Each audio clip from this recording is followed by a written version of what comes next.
एक दफ़ा ना हज़रत अबू बकर सिद्दीक और जनाबे उमर फ़ारूक की ना किसी बात में शक्कर रंजी हो गई, इख्तलाफ राय हो गया।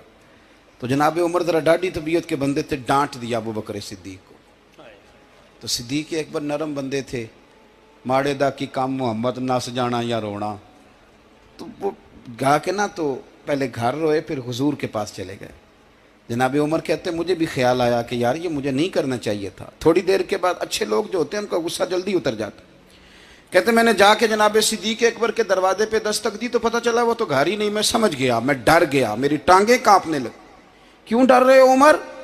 फरमाने लगे इसलिए डर रहा हूं कि अबू बकर जब अपने घर नहीं होते तो दरवाजा रसूल पे होता। मैं सदके जा रहा था। सारी बात तो सुना दी होगी। फरमाते मैं नबी पाक की बारगाह में पहुंचा, सामने अबू बकर बैठे हैं, पुश्त मुबारक मेरे करीम रसूल की काबे की जानब, चेहरा सिद्दीक अकबर की जानिब, दोनों की गर्दनें झुकी हुई।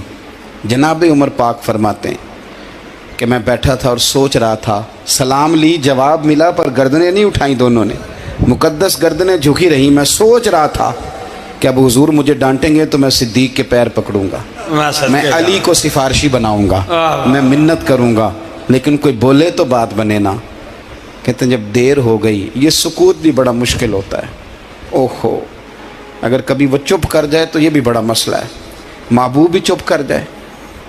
कहते मैं बड़ा परेशान हुआ, जब मेरा कलेजा मुंह को आया ना तो जनाबे उमर कहते मैं बोलने लगा तो आंसू मेरे पहले निकल गए।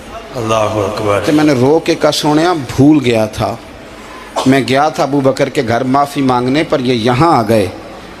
ये मेरे दोस्तों इसे मेरी तकरीर ना समझना, मेरे रसूल पाक के ये असल लफ्ज़ आपको किताब में मिलेंगे। आप तबक़ात इब्न साद उठा के देखें।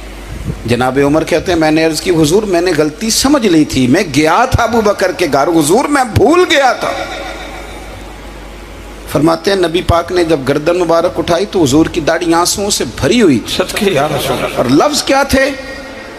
फरमाया उमर तुम मेरी खातर मेरे अबू बकर को माफ़ नहीं कर सकते थे। अब बात को समझे, ये नहीं फरमाया अबू बकर ने गलती नहीं की, फरमाया छोड़ नहीं सकते थे, तुम मेरी वजह से मेरे साहब को छोड़ नहीं सकते थे। फिर हुजूर ने फरमाया उमर ये सारा मक्का तलवारें लेके मुझे कत्ल करने आता था, यार ये अकेला था,